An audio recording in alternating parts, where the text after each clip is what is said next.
नमस्कार, देवभूमि समाचार में आपका स्वागत है। आपके साथ मैं रीना झा बालियान। खबरों का रुख करेंगे, लेकिन उससे पहले एक नजर डालते हैं इस वक्त की हेडलाइंस पर। 12 अक्टूबर को पीएम मोदी का उत्तराखंड दौरा, पिथौरागढ़ में जनसभा को करेंगे संबोधित। कई घोषणाओं की देंगे सौगात, देवभूमि से करेंगे चुनावी संग्राम।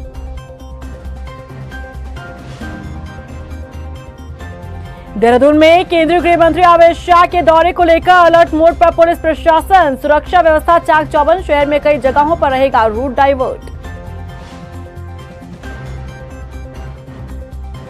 स्वतंत्रता सेनानी वीरचंद्र सिंह गढ़वाली के परिजनों को सता रहा आशियाना उजड़ने का डर, वन विभाग ने भेजा नोटिस। कांग्रेस ने परिवार को हक दिलाने का दिया आश्वासन। उत्तराखंड के लिए वरदान साबित हुई टेलीमेडिसिन सेवा, लोग घर बैठे करवा रहे इलाज, न अस्पताल जाने की टेंशन, न घंटों करना पड़ रहा इंतजार। और चलिए बुलेटिन की शुरुआत कर लेते हैं। जोशीमठ आपदा पीड़ितों की मदद के लिए केंद्र सरकार की तरफ से राज्य सरकार को पहली धनराशि सौंप दी गई है। केंद्र सरकार द्वारा भेजी गई राशि के लिए मुख्यमंत्री पुष्कर सिंह धामी ने प्रधानमंत्री नरेंद्र मोदी और गृह मंत्री अमित शाह का धन्यवाद किया है। इसकी जानकारी खुद मुख्यमंत्री पुष्कर सिंह धामी ने दी है कि आपदा पीड़ितों के लिए पहली धनराशि केंद्र सरकार द्वारा दे दी गई है। मैं आदरणीय प्रधानमंत्री जी का धन्यवाद करना चाहता हूं, आदरणीय गृह मंत्री जी का धन्यवाद करना चाहता हूं कि जब से जोशीमठ की त्रासदी हुई, जब से ये भूस्खलन हुआ, वहां पर आपदा की स्थिति पैदा हुई, लगातार हर बार उन्होंने हमको भरोसा दिया, आश्वासन दिया कि उत्तराखंड की, जोशीमठ के लोगों की पूरी मदद की जाएगी। उसी क्रम में आज हमको ये धनराशि प्राप्त हो गई है। निश्चित रूप से धनराशि मिलने से अब तेजी से सारे पुनर्वास और विस्थापन और विकास के और पुनर्निर्माण के सारे कार्य वहां पर संपन्न होंगे। प्रधानमंत्री नरेंद्र मोदी का उत्तराखंड से विशेष लगाव जग जाहिर है। पीएम मोदी एक बार फिर उत्तराखंड दौरे पर आ रहे हैं, वो भी लोकसभा चुनाव से पहले। ऐसे में माना जा रहा है कि पीएम मोदी देवभूमि से चुनावी शंखनाद करेंगे। देखिए रिपोर्ट। पीएम मोदी का उत्तराखंड दौरा, देवभूमि से करेंगे चुनावी शंखनाद। उत्तराखंड से पीएम का है विशेष लगाव। देश के प्रधानमंत्री नरेंद्र मोदी का उत्तराखंड से विशेष लगाव रहा है। चुनावी समर में जाने से पहले पीएम मोदी उत्तराखंड पहुंचकर बाबा केदार के दर्शन करना नहीं भूलते। यही कारण है कि पीएम मोदी इस बार भी लोकसभा चुनाव का शंखनाद देवभूमि से कर रहे हैं। बता दें कि प्रधानमंत्री नरेंद्र मोदी एक बार फिर उत्तराखंड दौरे पर आ रहे हैं। इस बार कुमाऊं क्षेत्र में प्रधानमंत्री नरेंद्र मोदी का दौरा है। पीएम मोदी के दौरे से कई उम्मीदें प्रदेशवासियों को है।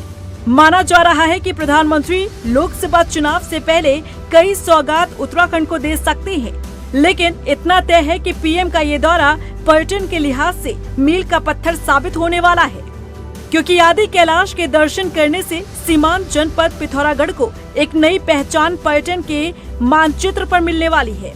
वहीं जागेश्वर धाम में दर्शन करने से जागेश्वर धाम को भी एक नई पहचान राष्ट्रीय और अंतर्राष्ट्रीय स्तर पर मिलने वाली है। 12 अक्टूबर को उत्तराखंड पहुंचेंगे प्रधानमंत्री नरेंद्र मोदी। जागेश्वर धाम के वो दर्शन करेंगे। सीमांत क्षेत्र में आईटीबीपी के जवानों के साथ ग्रामीणों से भी मुलाकात करेंगे। कैलाश पर्वत के दर्शन करने के लिए प्रधानमंत्री पहुंचेंगे। इसके बाद पिथौरागढ़ में केंद्र और प्रदेश सरकार की योजनाओं को लेकर लाभार्थियों को संबोधित करेंगे। मायावती आश्रम पहुंचकर रात्रि विश्राम करेंगे।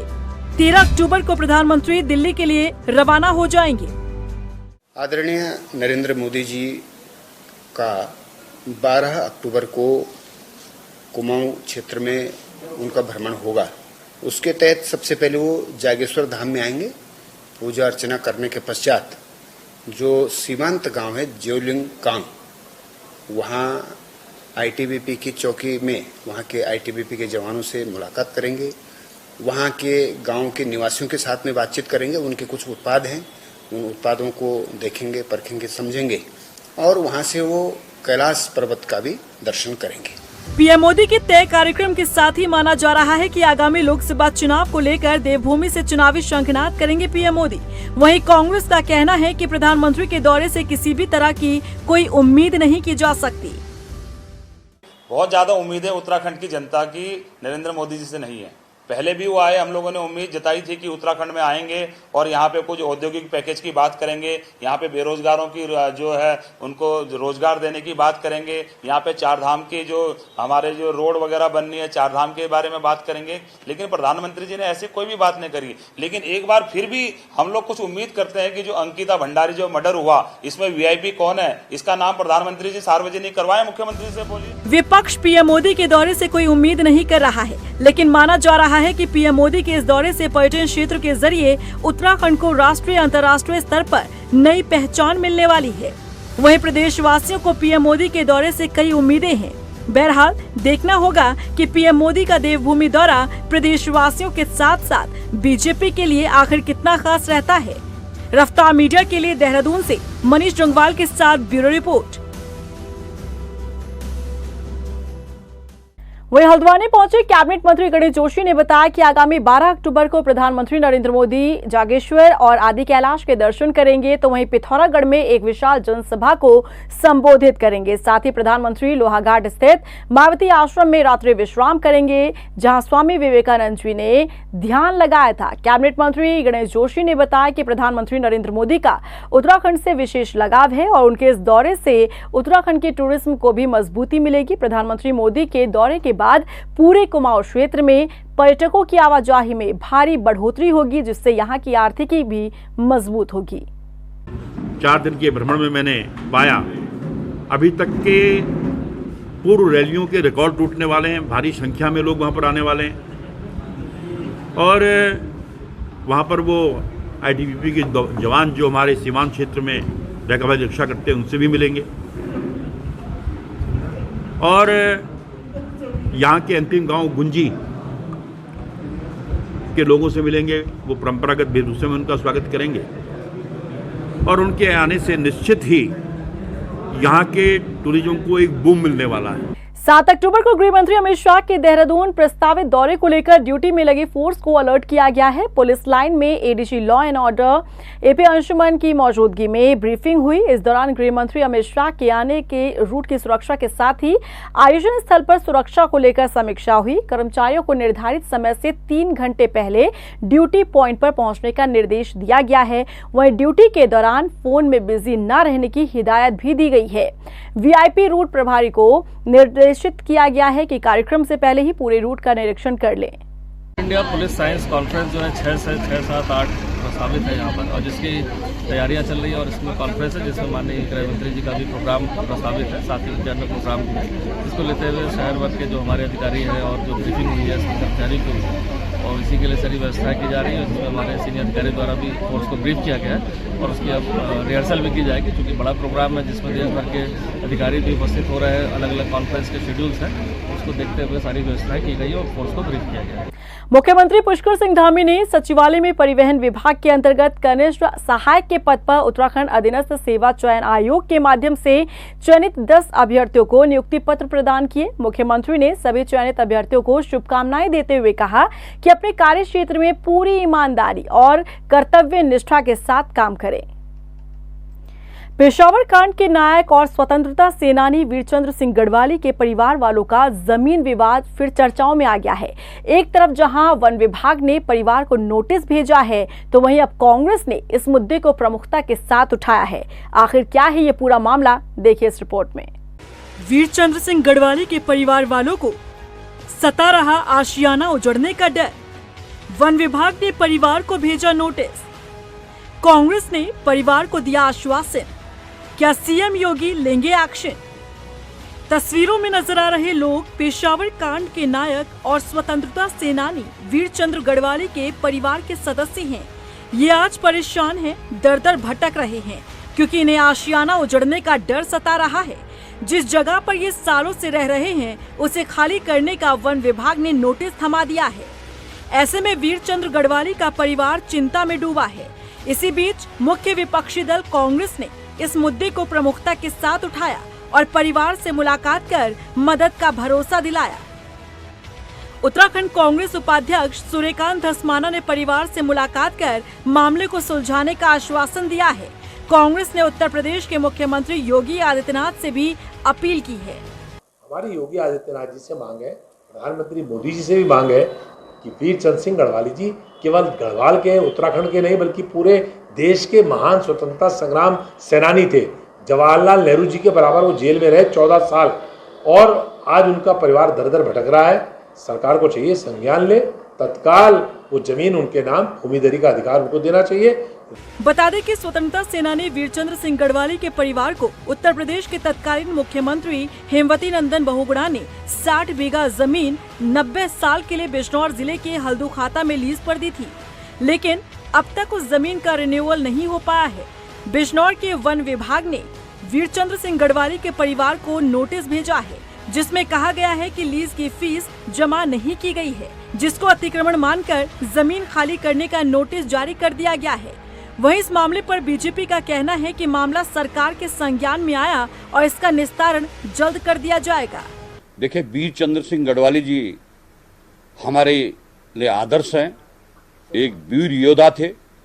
उन्होंने उत्तराखंड की धरती का गौरव बढ़ाया है और तत्कालीन समय में सरकार ने उन्हें जमीन लीज पर दी थी 90 साल के लिए और उस लीज की अवधि समाप्त हो गई है। उसके कागज पत्र में मुझे लगता है कि जो उसके पत्रावली उसको तैयार करने में कहीं पर कठिनाई हुई होगी। अब सरकार के संज्ञान में मामला है तो निश्चित रूप से इसका निस्तारण कर लिया जाएगा। बीजेपी भले ही अब इस मामले को संज्ञान में आने की बात कह रही हो, लेकिन 2018 में भी ये मामला सामने आया था और उस वक्त उत्तराखंड के मुख्यमंत्री रहे त्रिवेंद्र सिंह रावत ने यूपी सीएम योगी आदित्यनाथ से मुलाकात कर मामले में परिवार को राहत देने का आग्रह किया था, लेकिन उसके बाद फिर से मामला ठंडे बस्ते में चला गया। अब एक बार फिर से मामला सामने आया है, जिसे कांग्रेस ने उठाने का काम किया।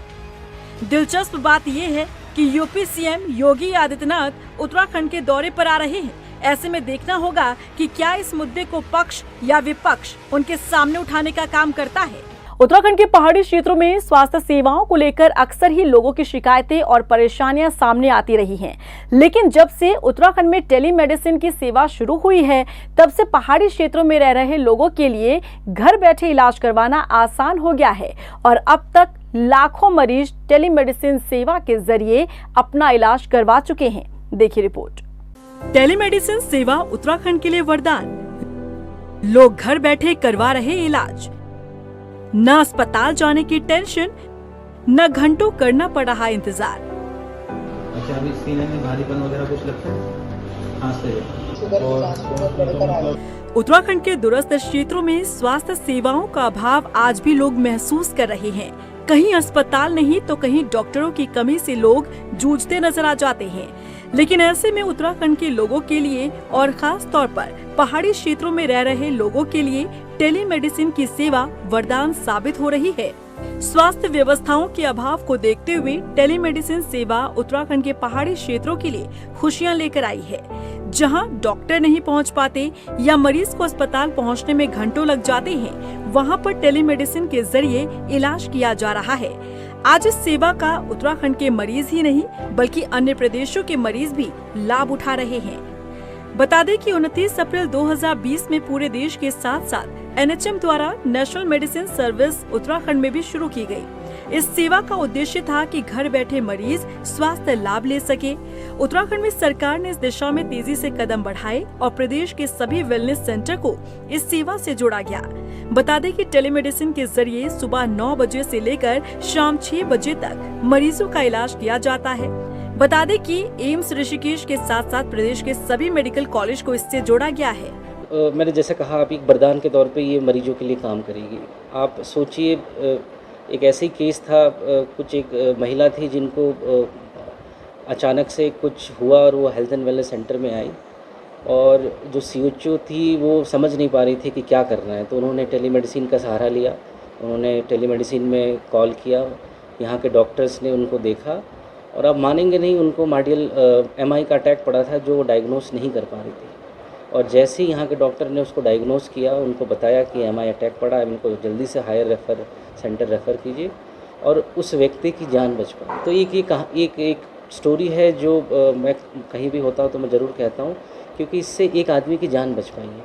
और यही हमारी मुहिम है कि हर घर तक स्वास्थ्य का जो लाभ है वो लोगों तक जा पाए। इनसे मिलिए, ये हैं डॉक्टर विकास भट्ट, जो पिछले 3 सालों से उत्तराखंड में टेलीमेडिसिन सर्विस से जुड़े हुए हैं। इन्होंने 3 सालों में 1.5 लाख से अधिक मरीजों का इस सेवा के जरिए इलाज किया है। इस सेवा का लाभ केवल उत्तराखंड के 13 जिलों के मरीज ही नहीं, बल्कि दूसरे प्रदेश के मरीज भी ले रहे हैं। देखिए, इस क्षेत्र में पिछले 3 सालों से हूँ और मोर देन 1,51,000 मैं पेशेंट देख चुका हूँ। बात ये है, इस समय आप क्षेत्र की बात बोल रहे हैं तो उत्तराखंड के तो 13 राज्यों से आ ही रही है। पर डे भी हम 2500 से 3000 कॉल करते ही करते हैं। ठीक है, अब अदर स्टेट्स में भी यूपी, एमपी, हरियाणा, पंजाब, तमिलनाडु, केरला, उड़ीसा, छत्तीसगढ़, यहाँ से भी हमारे पास कॉल होती हैं, इंक्लूडिंग वेस्ट बंगाल। ठीक है, बाकी फ्यूचर की अगर आप पूछें तो फ्यूचर देखो ये बहुत सही है। जिस हिसाब से हमारा देश है, इतनी आबादी पे हर जगह डॉक्टर अवेलेबल अभी है नहीं। हाँ, इन फ्यूचर अवेलेबल होंगे, कोशिश कर रही है सरकार, पर ये टेलीमेडिसिन एक नया कंसेप्ट आ गया है। अक्सर ही लोगों को अस्पतालों में इलाज के लिए घंटों इंतजार करना पड़ता है, या फिर कहीं डॉक्टरों की कमी के कारण मरीजों का इलाज नहीं हो पाता। ऐसे में उत्तराखंड के भीतर टेलीमेडिसिन सेवा वरदान साबित हो रही है। खास तौर पर पहाड़ी इलाकों के दूरस्थ क्षेत्रों में रह रहे लोगों के लिए टेलीमेडिसिन सेवा से फायदा हो रहा है, क्योंकि ना तो उन्हें अस्पताल का रुख करना पड़ता है और ना ही घंटों इंतजार। आसानी से घर बैठे मरीज वीडियो कॉल के जरिए डॉक्टर से जुड़कर अपना इलाज करवाते हैं, और ऐसे में पहाड़ी राज्यों में रह रहे लोगों को टेलीमेडिसिन सेवा फायदा पहुंचा रहा है। उत्तराखंड पुलिस द्वारा 2 दिवसीय 49वीं अखिल भारतीय पुलिस साइंस कांग्रेस का आयोजन वन अनुसंधान संस्थान देहरादून में कराया जा रहा है, जिसमें पुलिस महानिदेशक अशोक कुमार ने बताया कि राजधानी देहरादून में पुलिसिंग इन अमृतकाल थीम से ये कार्यक्रम आयोजित किया जा रहा है, जिसमें मुख्य रूप से यहाँ पर पुलिस व्यवस्था, नारकोटिक्स, पुलिस और सीएपीएफ के बीच समन्वय, एनसीआरबी, आंतरिक सुरक्षा और सोशल मीडिया की चुनौतियों समेत कई मुद्दों पर चर्चा की जाएगी। 7 अक्टूबर को गृह मंत्री शाह द्वारा 3 प्रकाशनों का डिजिटल विमोचन किया जाएगा। और ओवरऑल 9 सेशन होंगे इसमें, जिसमें एक सेशन विशिष्ट है इस बार, जो पार्लियामेंट्री कमेटी की रिकमेंडेशन के आधार पर जो ग्राम पुलिस सिस्टम और पुलिस शिकायत प्राधिकरण जो बने हैं, इनके ऊपर मंथन किया जाना है। अलग अलग ब्रेकआउट सेशन होंगे और वो फिर वो सब लोग प्रेजेंटेशन करेंगे कि हम लोगों ने क्या मंथन किया। गढ़वाल कमिश्नर विनय शंकर पांडे चारधाम यात्रा में व्यवस्थाओं का जायजा लेने के लिए गढ़वाल दौरे पर जा रहे हैं, और इस दौरान गढ़वाल कमिश्नर ने कहा कि बरसात के बाद से यात्रा इस समय पूरे पीक पर चल रही है। बद्रीनाथ धाम में लगभग 15 से 20 हजार श्रद्धालु रोज पहुंच रहे हैं, और यही स्थिति अन्य धामों की भी है। इसीलिए सभी जनपदों में जाकर समीक्षा की जाएगी, ताकि यात्रा सुचारू रूप से चले और आने वाले श्रद्धालुओं को किसी तरह की कोई दिक्कत का सामना न करना पड़े।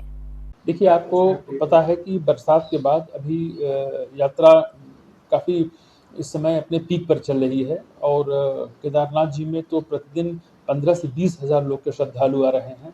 सेम स्थिति बद्रीनाथ जी की और हमारे गंगोत्री यमुनोत्री धामों की भी है, और इसी यात्रा की जो चल रही है उसको और सुचारू ढंग से चले, किसी तरह की कोई दिक्कत ना हो। इसी के सिलसिले में आज से मैं अपना गढ़वाल का दौरा प्रारंभ कर रहा हूं। लंसडौन विधानसभा के नैनीटाटा विकास खंड के गुनिया गांव में बाघ ने हमला कर एक महिला को मौत के घाट उतार दिया था, जिसके बाद से वहां के स्थानीय लोगों में खासा आक्रोश देखने को मिल रहा है। 4 घंटे तक लोगों ने सड़क पर जाम लगा करके रखा, और इस दौरान राज्य गौ सेवा आयोग के अध्यक्ष डॉक्टर पंडित राजेंद्र अंतवाल मौके पर पहुंचे और यहां पर पीड़ितों की मांग को जिलाधिकारी और सीएम कार्यालय तक अवगत कराया, जिसके बाद पीड़ित परिवार के एक युवक को संविदा कर्मी के रूप में किसी विभाग में नौकरी देने, मुआवजा और नाबालिग बच्चों की शिक्षा दीक्षा की व्यवस्था करने का ठोस आश्वासन दिया गया।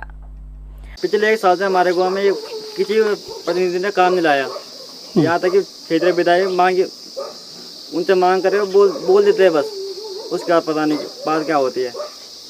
प्रधान सरपंच क्षेत्रीय विधायक है हमारे यहाँ के, प्रधान क्षेत्र पंचायत, जिला पंचायत हमारे घर पे नहीं आए। विधायक के दूर की तो बात नहीं है। तो मेरे परिवार का आर्थिक रूप से मदद की जाए, या तो पढ़ाई में की जाए ढंग से, या नौकरी दी जाए मुझे। एक बड़ी दुखद घटना है, और जिस महिला का कल बाघ ने उसकी हत्या की, वो उसके बच्चे अनाथ हो गए, क्योंकि उसके पति पहले ही स्वर्ग सिधार चुके हैं और बड़ी घटना हृदय विदारक है। मैंने डीएम से बात की थी तो उन्होंने कहा कि वो और डीएफओ से कि उनके बच्चे को, एक 19 साल का बच्चा है, उसको फॉरेस्ट में संविदा पर लगाएंगे और उसके अलावा जो बच्चे पढ़ने वाले हैं उनको हॉस्टल में वो करेंगे। और इसी के साथ फिलहाल इस बुलेटिन में बस इतना ही, लेकिन चलते चलते एक नजर डालते हैं इस वक्त की हेडलाइंस पर। 12 अक्टूबर को पीएम मोदी का उत्तराखंड दौरा, पिथौरागढ़ में जनसभा को करेंगे संबोधित, कई घोषणाओं की देंगे सौगात, देवभूमि से करेंगे चुनावी संग्राम।